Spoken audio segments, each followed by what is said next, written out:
Hello and welcome to D2C Podcast. I'm Eric Dick. Today we are chatting deep marketing insights with Charlie Grinnell, CEO and founder of RightMetric. Charlie is a friend of the podcast and one of the brightest D2C marketing minds I know. He cut his teeth with Redbull's media team and moved on to help Aritizia scale their e-commerce. Now he combines deep competitor analysis with audience and content analysis to help entrepreneurs uncover their blind spots, because as we all know, it's hard to see the label when you're inside the jam jar. We cover interesting examples of how to uncover surprising audience affinities, and you'll also understand exactly how brand owners can do their own research to find more successful creative formulas and influencer relationships. A lot of value in this one, folks. On with the show. Some people out there are like, don't follow your competitors, don't copy your competitors. I just think it's bad advice. Imagine being like a sports team and showing up and not studying the other team you're going to play. That's a really great way to lose the game. It's not copying them. It's looking at what they're doing, just knowing what they're doing. And so many marketers won't even look because they're so busy, or maybe they just go, no, we need to do our own thing. We need to be innovative. And I think that's where it goes back to this idea of the early bird gets the worm, but the second mouse gets the cheese. There's actually a book on my shelf behind me. It's called Will and Vision. It's a study of the most successful companies over the last 50 years. The thing they had in common, they were second movers. We as marketers are like, we have to innovate. You don't necessarily have to innovate. You just have to do the thing well.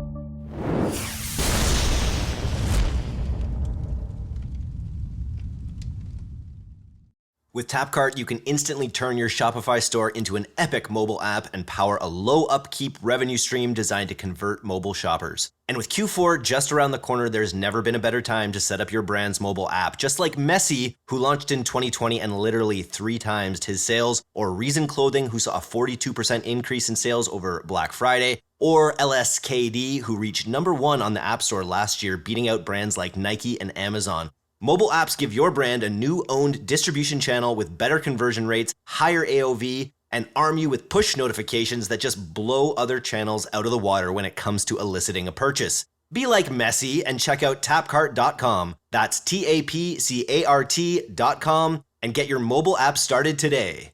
Welcome to the D2C Podcast, Charlie. How you doing? Hey, good. Thanks for having me.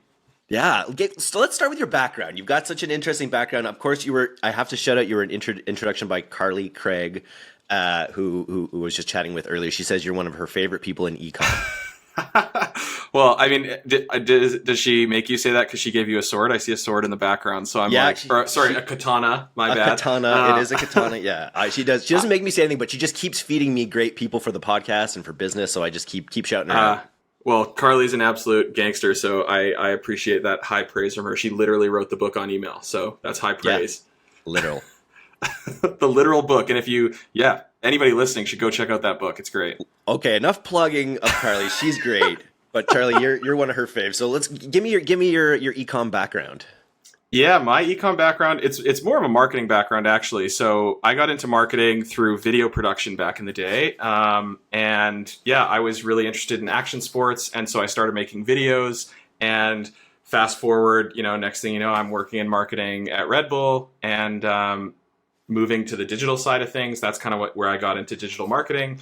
And then I was there for almost 5 years. And then I left that, moved back to Vancouver, was head of social media at Aritizia. And that was kind of my first foray into like the e-commerce side of things. Because previously at Redbull, we weren't selling product online. It was a lot more awareness. And there was some conversion stuff in terms of like event marketing, that sort of thing. But my first foray was kind of, into the e-com side of thing was when I got to Aritizia. And then, the work we do with RightMetric now, after I left Aritizia, co-founded RightMetric, and we're a marketing research agency that helps consumer brands make better marketing decisions using both audience and competitor data. That's kind of like how I went from like more the artistic creative side, more over to like the analytical numbers, research, nerdy, scientific data side. I wonder what would you say is your biggest, like, I can see how each of these big, huge corporations between Redbull and Aritizia like informed your background. What was the biggest takeaway you had from your long tenure at Redbull? Yeah, I think Redbull's kind of the original gangster in terms of content marketing, right? So the stuff that they do there, and I think the way that I was taught to think there, and I got to work with some incredible people. I met some of my lifelong friends there. I'm getting married next summer, and a lot of friends that ex-colleagues of mine at Redbull are going to be coming to the wedding. So I got to meet some incredible people who are great human beings, but also pound for pound brilliant marketers. And I think it comes down to thinking about this phrase that we use now, marketing like a media company, right? Redbull was kind of the original gangster in doing that. And so this idea of, hey, if people aren't going to buy the product or service that you're selling, how can they still spend time with your brand? And that's something that I think about a lot in marketing is, okay, at the end of the day, you know, Red Bull's selling an energy drink, but the whole kind of idea there is, okay, if they're not going to buy the energy drink, you're still going to spend time with our brand, whether you're going to watch our content, you're going to come to our site. And I think about that across the board with, you know, we've seen this in a lot of trending businesses and a lot of businesses that have gone super big, like over invest and heavily invest in that area. And so one example that I give, we're starting to see it in tech, and it's been covered a lot, is when HubSpot acquired The Hustle. I think like a big example there is like, that's HubSpot going, whether you spend time, whether you buy HubSpot or not, you are going to spend time with us. And so in their case, instead of standing something up, they went out and acquired something because they obviously want to try and get people who are kind of already in that ecosystem. But I think you can say that there's dozens and dozens of examples across the board. And so that's, I think, the thing that I learned at Red Bull. And it's just good strategy where it's like, hey, if we couldn't sell our product today, what are we doing that still keeps people interested in what we're doing? And that also brings people in that you know, brings people in who then might find affinity with your product. Because I think that's the other big thing with content marketers. You're trying to, it's almost like, was it like stochastic or something? You're trying to like leave all these things around that people wander into and mesh you into your brand. Totally. And I think that's the thing is like, you know, we've seen this pendulum, whether it's brand or performance, whatever you want to call it, right? Like when times are good, when the economy is good, marketers have a ton of money to spend on things that are further away from the sale. And when times are bad, they get pulled back into like, what have you done for me lately? And like, how is this thing going to lead to a sale? And it's such an interesting thing because I think that there is that need to stay disciplined in the middle where it's like, yes, how can you do cool, interesting things that attract like-minded people who could be customers one day, while also balancing that without like spending money on dumb shit. So it is definitely a balance. But I think like you look at some of the best businesses in the world across the board, they do have that in common.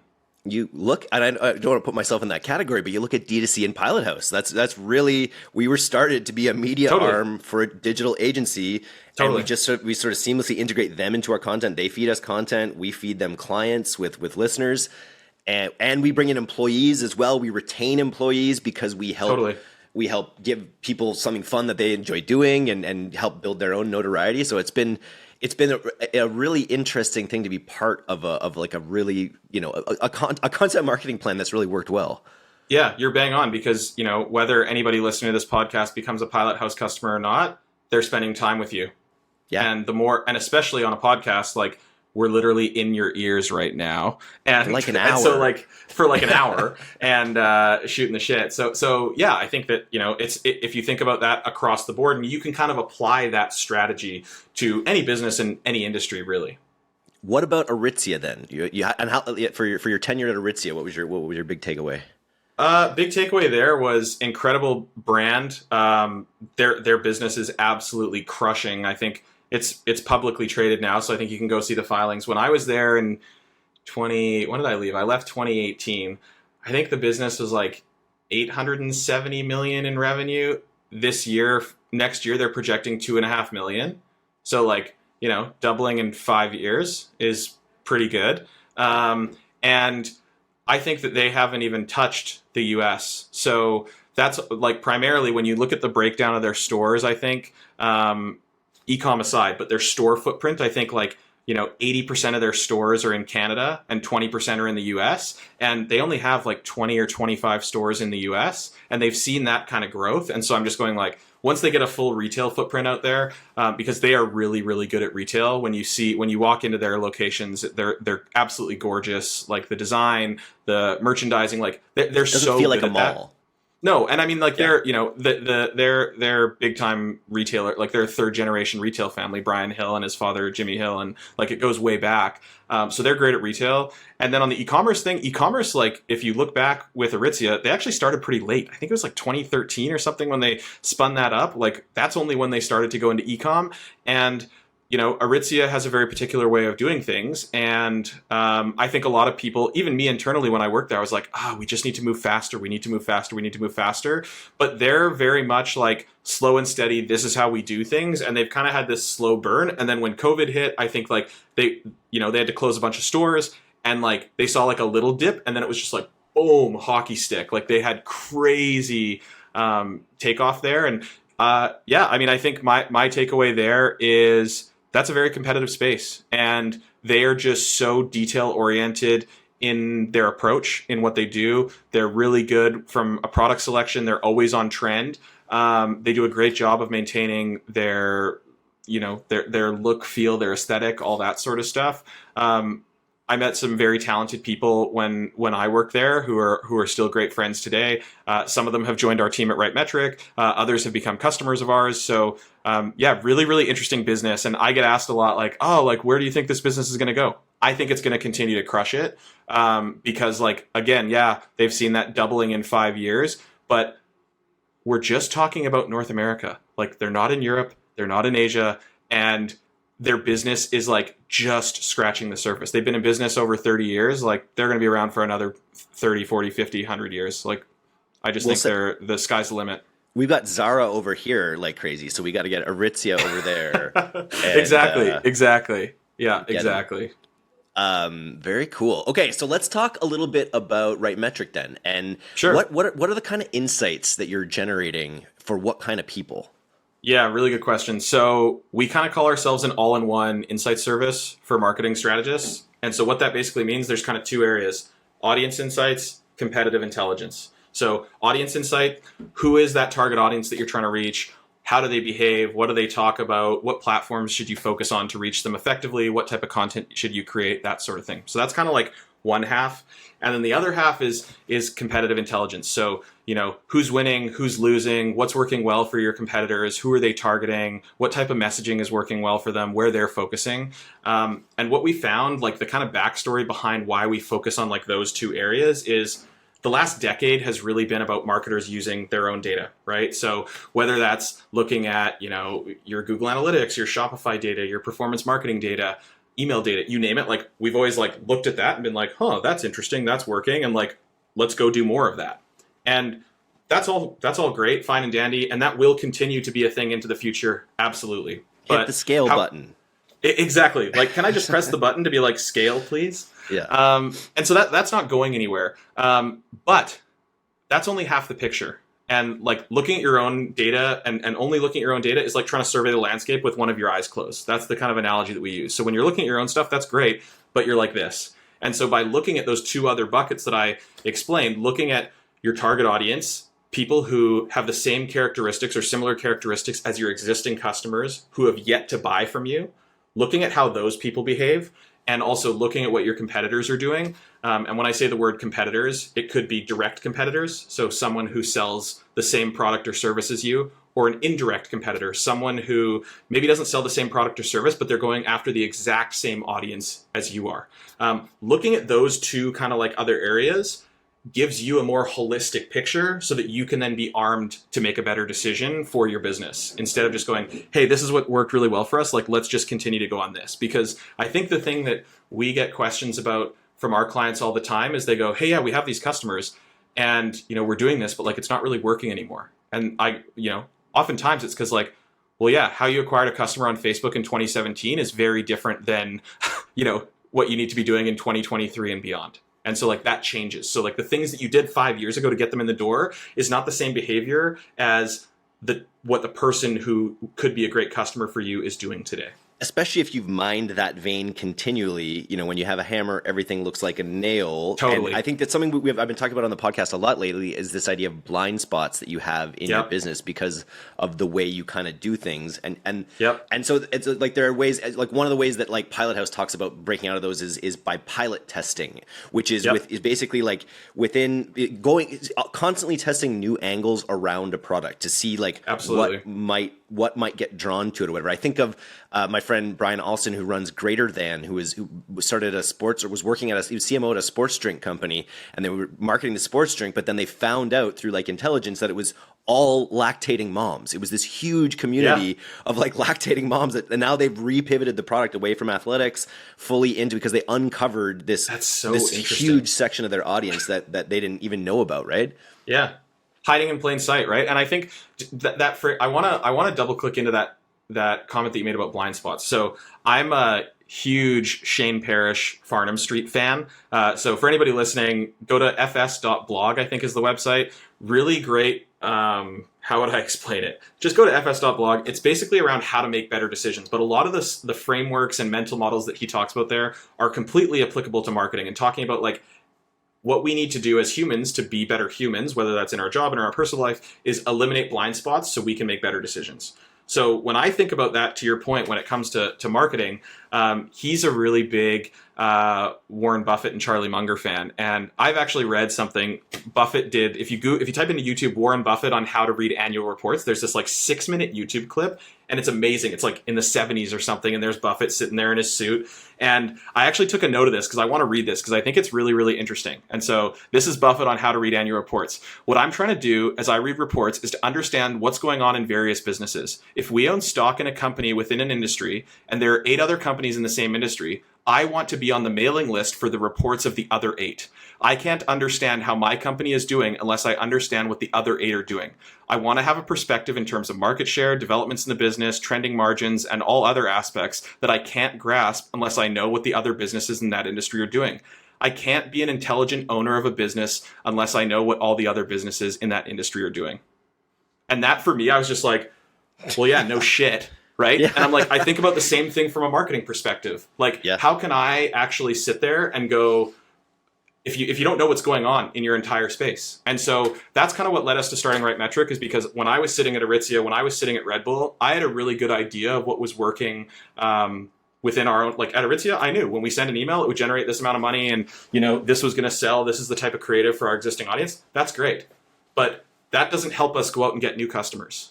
Like, what are we going to go and do and get new customers? Or is there something that Zara's doing that is absolutely crushing that we could easily spin up and take some more money off the table by, just rolling out this little thing? And so I think like that's where it started to go, where it was like, hey, you know what? Looking outside your own 4 walls is quite fragmented and expensive and time consuming. There's a lot of tools out there, but it just takes time. So that was kind of the background of how we got into doing what we're doing. And I just think like, yeah, it's that idea of removing blind spots is just the right thing to do from a strategic landscape in terms of your business at the macro level. And then obviously when you get into the different streams of marketing.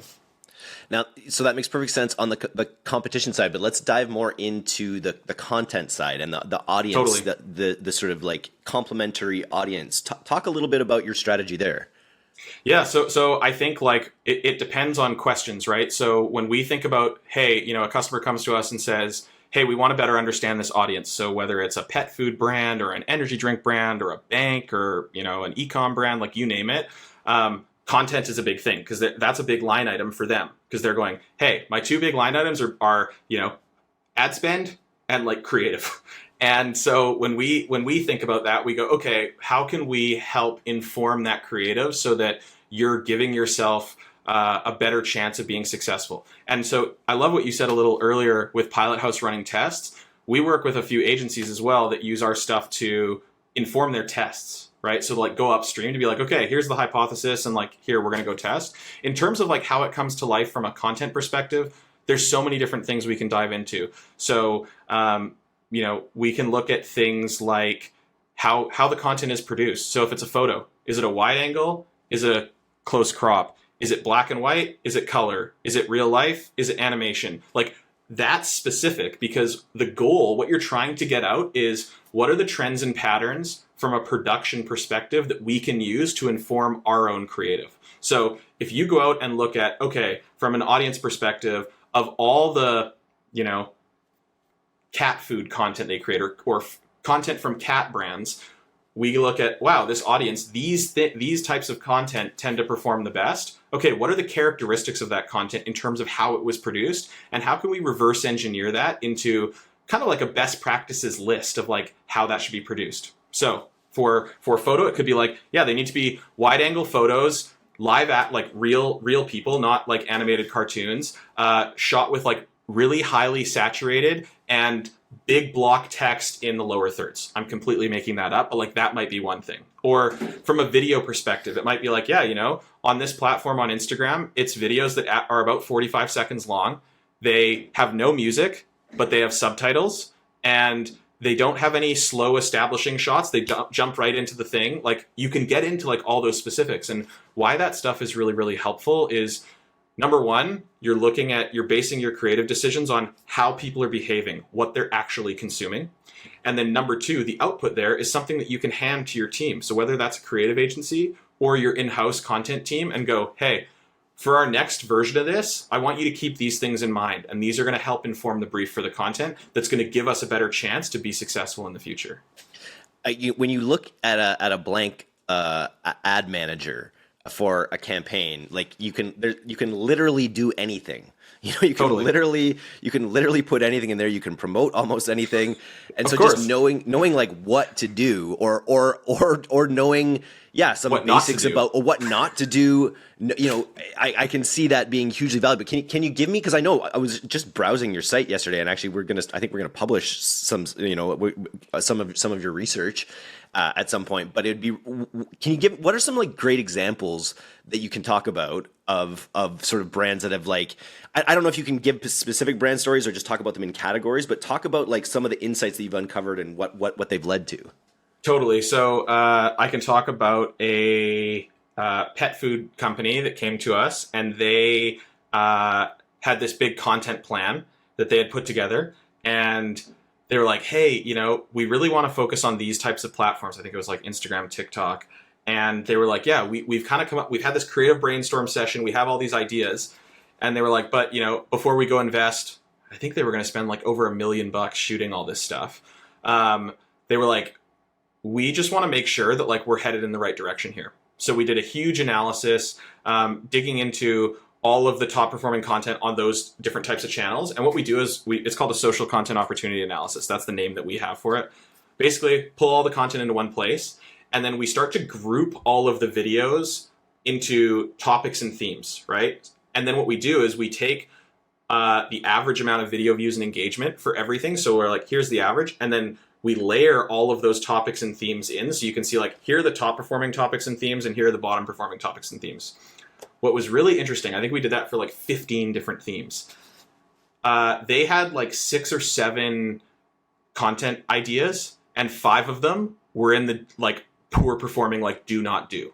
And they didn't give us that list ahead of time at all. Like we went away and we were just like, we're looking on behavior stuff. So it was a really interesting conversation after, because like, we're not an agency, and like we don't produce content. Like this is our thing. So we're like, hey, if we were in your shoes, we wouldn't light a bunch of money on fire and go create that content that you now know that the audience isn't really consuming. But here's 7 or 8 other ideas that we know that the audience is eating that up. So can you take some of these ideas and some of those core key messages and pivot those to fit into these types of formats? So whether it's, a story narrative or the way things are edited or whatever, like that's like the specific kind of nuance there.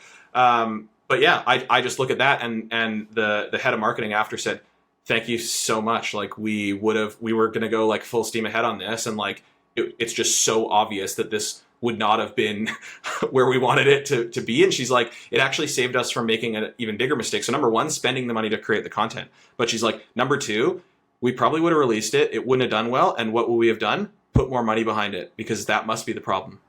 And so she's like, it actually saved me from spending even more down the line. She's like, so that's like kind of one example. And we have examples across the board of things, right? Like whether it's content or influencers, right? Like that's another topic, is like, what influencers should we work with? Who should we work with? And they'll put together a list of influencers that they want to work with, because, so-and-so's boss follows that person and thinks they're cool, instead of getting an understanding of like, this is the audience we're trying to reach. These are the people who have influence over said audience. And this is examples of the types of campaigns that they've done with brands in the past that have shown success. And, you can see like, do they drive traffic? How much awareness do they drive? Like all those different things. You can see that behind the scenes if you do the analysis, instead of just going like, oh, this influencer X, yeah, cool, I'll pay $50K to that person without even looking. Like, that's just crazy. Yeah. So we've done it from a content perspective. We've done it from an influencer perspective. Basically every area of digital. It sounds like a really human process, and I'm curious. Yeah. I'm curious about your take on AI in this space and how you're using it. What are your thoughts there? Yeah, really good question. So it is a human process, and I think that's the thing is like why we kind of built our company is like we're using over 30 different data tools to pull all this stuff together. And I've been asked over and over again, why don't you just build a tool? And my kind of response is every marketer I've talked to, the last thing they want is another login to another tool. So yeah. That's I think kind of number one. But number two is there's so much contextual nuance in getting this stuff right. And I think that's where AI is amazing, but that's where AI falls down is context and that nuance. And so I think that's where we as humans have a huge advantage is like we're upstream and we are the ones feeding in that context to the AI. And so that's where, some people go in like, oh, is our jobs going to be replaced by AI? And it's like, well, no, your job's going to be replaced by another human who uses AI to be more efficient, right? Like, I think that's been said somewhere, and I'm not the originator of that quote. I said it like 5 times. So in terms of how we're thinking about it, there are some things that we do that are super, super manual that AI can do. So I'm talking about like manually pulling in posts and counting them, or, just things like that, where it's like, yeah, we do this and it takes our team 12 hours or 16 hours, like 2 full days, a person going back and forth and formatting something like this. So I think that's where AI can save us time. I think, let me back up a sec. When I think about like what our team does, we gather data, we pull it into one place, we clean the data, we organize the data, we visualize the data, and then we generate insights out of the data in plain English. So if we look at all of those different functions, gathering the data, yes, there's AI things that can help us automate that. Right now, we do it manually. We pull from all these different tools. We could build something in the future that allows us to do that. Cleaning it, obviously cleaning spreadsheets, there's tools out there that do that. Visualizing it. Yes, there are things where it's like, cool, you can just point a couple CSV files and boom, it'll like automatically spit something out. I think where it gets interesting is where humans are still involved is picking the right data sets to go into the AI, because it's like I think about it like baking, right? Like what's going in the oven.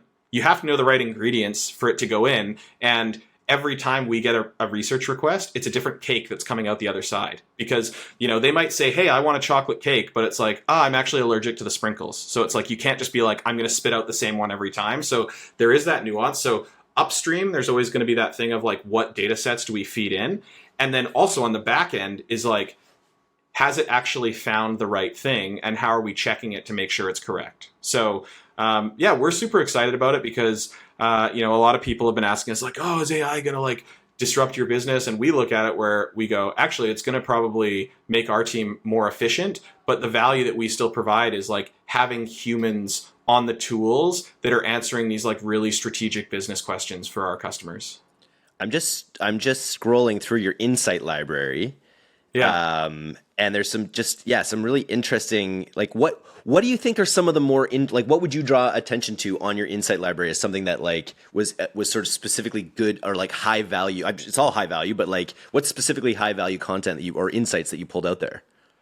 I think the one that everyone loves to read, it's free if you go to the rightmetric.co and then click Insight Library at the top. It's we tore apart the launch of Wednesday, the Netflix series, like the Addams Family spinoff. Oh, interesting.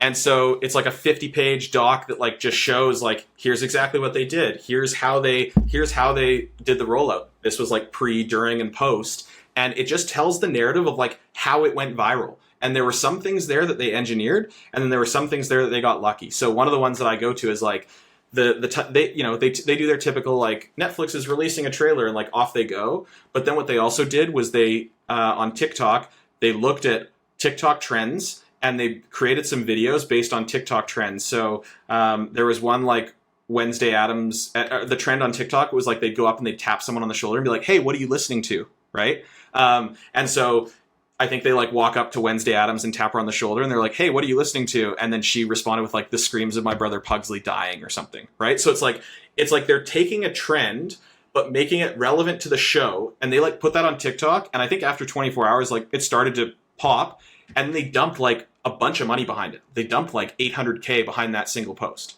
Oh, interesting. And so like they just like dump money behind it. So like a couple things there from a content perspective. That's really interesting to be like, look for trends, hijack one of those trends and do it in a way that's like not cheesy and shitty, but like, can you create a solid piece of content that ties into what you're doing? So that's number one. And then number two is if you see it starting to work well, pour more gas on that thing. And so like that was one example. Or another example was after the show was released, a bunch of people started like ripping and uploading stuff to YouTube and different platforms. And so someone took this like really awkward dance scene where I don't know, maybe I'll do the dance. It was something like this. She does the super awkward thing. But here's what's crazy. Someone took that and cut it with a Lady Gaga song, which was not the song that was used in the show. And as soon as they attached that visual to the Gaga sound, holy cattle, it went ham, like 45 million views or something. And this is where it gets good. So like Netflix usually most companies are like, that's our content. Don't be pulling it. Like we need to keep it on our channels. They were engaging with it. They were like big up in it. Like this is great. And then, so, okay, people are kind of freaking out. It's getting more and more traction and distribution. And then like a week or a couple days after, Lady Gaga then recreates her own video herself doing it. And it's like, I don't know. We don't know if that's engineered or behind the scenes, but like there was so much hype that Gaga was probably like, well, shit, I want to get on the mix here. Like, this is awesome.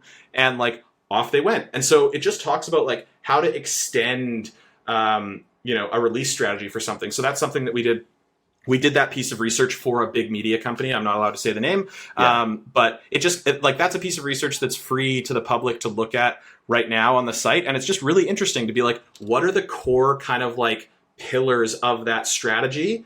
Like, how do they structure things? And then what are the little tactical elements that you could steal and think about when you have your next big release? I think you got to break down the Grimace Shake. Do you know the Grimace Shake? I'm not familiar. Please enlighten me. Oh, the Grimace Shake is they launched McDonald's launched a shake for Grimace's birthday, and then influencers got a hold of it and started this whole like niche of content where people are like, "Oh, Grimace Shake, this looks great," and then they drink it, and then a record skips, and then they're just static, and then they're just laying there with like a light bulb swaying above them in a pool of purple milkshake. And I think it's like, and it's on like millions of people did this, and there's this one of my favorite things was the guy explaining that this was a marketing stunt, and then it has this famous bassist playing this like crazy bass line. Over top of it, and it's just like, but he's just like, but you still drank the goo. He's like, you still drank the purple goo, which is what McDonald's wanted the whole time. Of course, yeah, you're still buying a shake, you're still doing the thing, and like they're moving units, so they don't care. Yeah, like I hope someone else in the audience knows about the Grimace Shake. Email me and tell me that I'm not the only one. I think I'm gonna have to go look that up now. You'll have to go look up the Grimace Shake. See if I want to know if it was them. I want to know if they did the first like the Grimace Shake kills you or not. I don't know.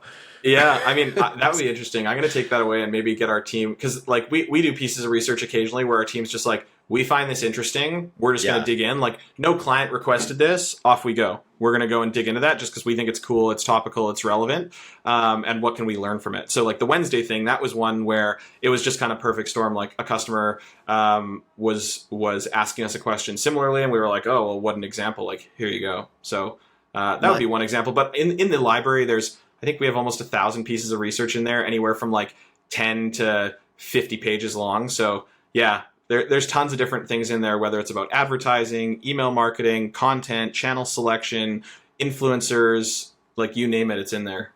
Yeah, and there's just specific like deep dives on market sectors and what So I think if you're running a brand, you can just go check to see if there's something here free for you. The idea that I love that I wanted to click into a little bit was, and I've talked about it on the podcast before, but I think it's interesting. I did a SEO keyword research on one of our quasi competitors, and there was an influencer marketing website getting huge amounts of traffic. And I looked into it and I saw that like over 90% of the traffic they got were on the keywords OnlyFans, where they had created a bunch of content around like OnlyFans versus influencer marketing. And they had a whole bunch of stuff for resources there. And I just thought of that as like a really smart way to capture another audience that's sort of, you know, maybe akin to yours. And I think that's probably something you guys do as well, right? Absolutely. I think, and that's why I go back to that example when I said direct and indirect competitors. So, you know, at when I was working at Aritizia or when I was working at Redbull, at Aritizia, we competed with Zara, we competed with J. Crew, we competed with traditional fashion brands. We also competed with BuzzFeed. We also competed with like media companies. And same thing at Redbull. We were competing with who has just general attention. And when you zoom out and back up, right? There's 24 hours in a day. Hopefully, most of us are spending 8 of them sleeping.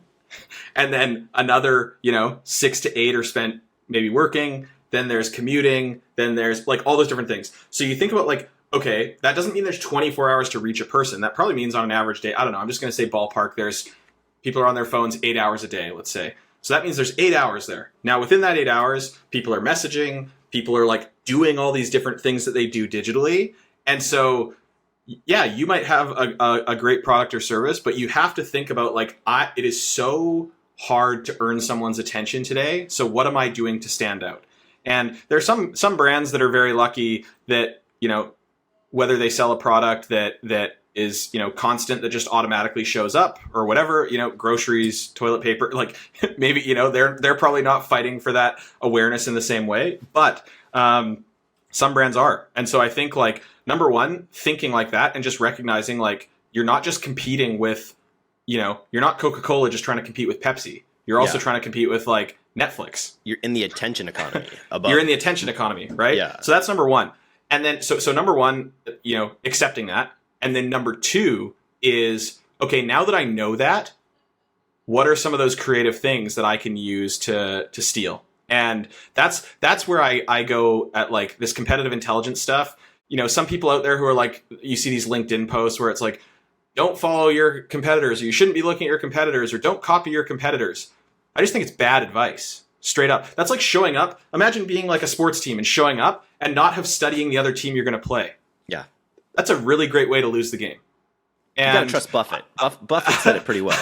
Buffett said it pretty well. But like, that's a great way to lose the game. So I think that's there's the nuance there. It's not copying them. It's number one, looking at what they're doing. Just knowing what they're doing. That's to your point. Like, oh, it was from this like influencer thing on OnlyFans. That's interesting. And then you even unpack the insight yourself when you ask the question. You were like, oh, then they went down and they created these types of things. Yep. That's an interesting strategy. And I think that like right there, without looking, you would have never known. And so many marketers won't even look because they're so busy, or maybe they just go, no, we need to do our own thing. We need to be innovative. And I think that's where it goes back to, this idea of, what's the phrase? Like the early bird gets the worm, but the second mouse gets the cheese. Where it's like, I've not heard the addendum. where it's way like, better. Being second, and there's actually a book on my shelf behind me. It's called Will and Vision. Actually, I'm going to grab it. Just give me 1 second. Yeah. It's a really old book, and this book, Will and Vision: How Latecomers Come to Dominate Markets. So this thing I got on Amazon. Gerard Tellis and Peter Golder. I got a used copy on Amazon with like someone who's written all over this thing. But this book, basically, it's a study of the most successful companies over the last 50 years. The thing they had in common, they were second movers. And so I just think about that as like, we as marketers are like, we have to innovate.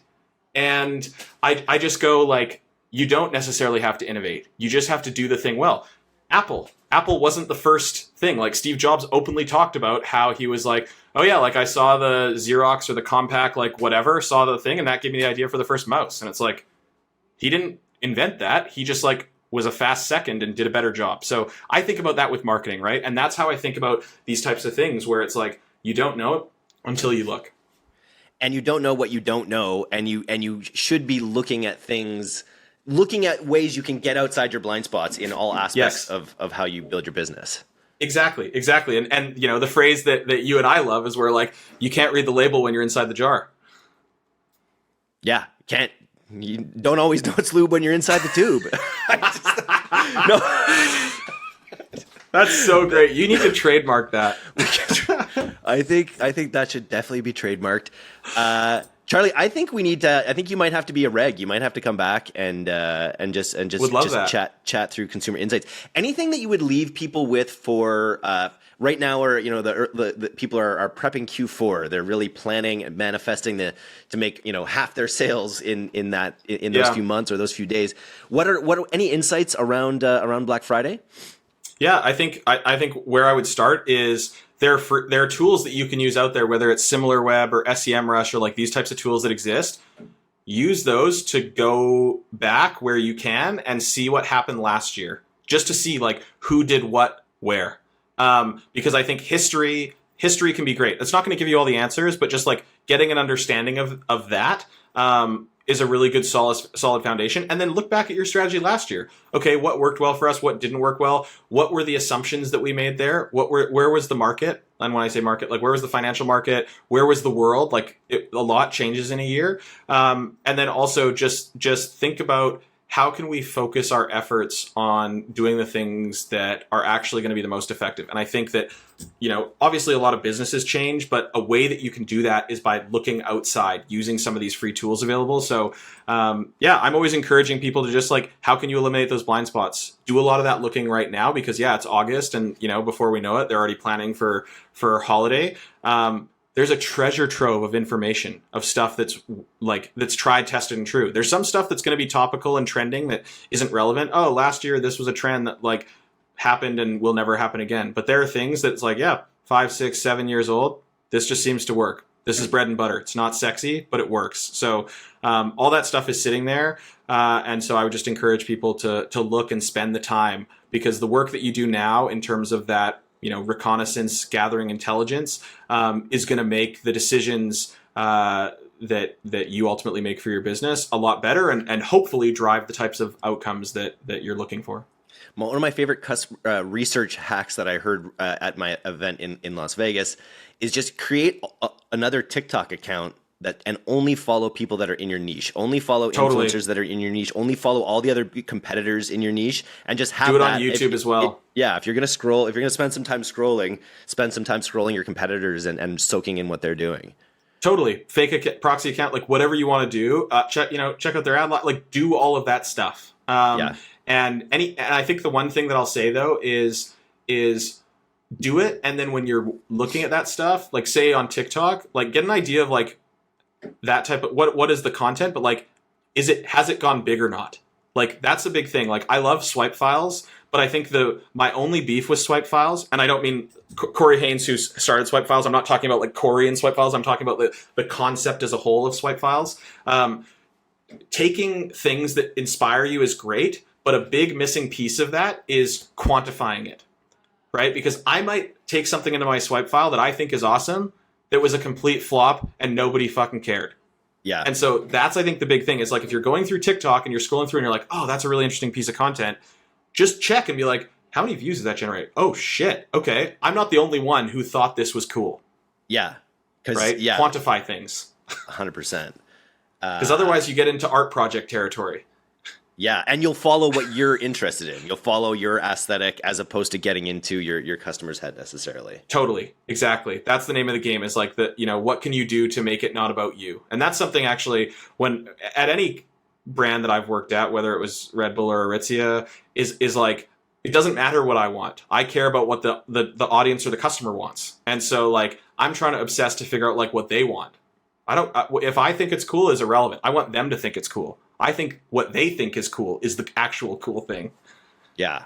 It's just such an interesting time where you have these huge organic movements that are kind of like running through the world, whether it's trends on TikTok or whether it's economic things. And it's sort of like, I think it's a tumultuous time, but it just creates a time for more opportunity if you can harness the momentum in the right way, right? Because there are these mass movements. Totally. I mean, one of the ones that I would call out that we haven't even talked about is like, I think YouTube and Shorts specifically are a dark horse in terms of like the social video side of things. I think everyone has been like, oh, like TikTok and Instagram. And I'm like, Shorts is like right there. And they have a fascinating underlying piece of infrastructure that gives them an advantage that They're Instagram Google. And TikTok don't, right? So, 100%. I mean, I have a whole spiel that we could go down a rabbit hole on that. We could save that for another episode or talk about it now. But yeah, I just think like we're seeing these seismic shifts of platforms, and it's really, really interesting. Platforms, people's behavior, regulations, privacy regulations, like you name it, shit is changing. Yeah. Okay, we will save that for another one. Just a lot. Have you been aware at all of Alex Hormozy's launch? Is that on your radar at all? I know Alex Hormozy, but I'm not aware of his launch. Just that would be another one I would just put in your list to take a look at, because I have never seen something like I kind of was really in the performance marketing world for almost a decade, and so I've got a lot of these contacts in that world, on my Facebook, for instance, and I have never seen these people react more to what Alex Hormozy just did with his most recent launch. And I didn't even really dive in to what it was or how much he made from it, but there's something going on with him and his cult that is extremely powerful in the marketing world. So I'm gonna him and his cult. Well, we're all trying to create our own cults, right? We're all trying to create. There's even a Netflix show about it. So. Actually, I watched the trailer for it. That looks really, really interesting. I mean, there's something there. There's something there. Well, I think we should start a cult, Charlie, and you and I. Yeah, I think it would be a good one. I'm down. Whatever it's going to be about. Maybe purple McDonald's milkshakes and not reading the label from inside the jar. Yep, 100%. Lube in the tube or whatever you said. Leave the lube in the tube. We'll call it a day. Thanks a lot, Charlie. This is fun. Hey, thanks very much for having me, Eric. Can't wait for the next one.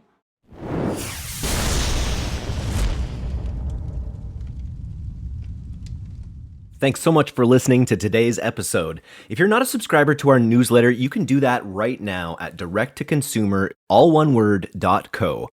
I'm Eric Dick, and this has been the D2C Podcast. We'll see you next time.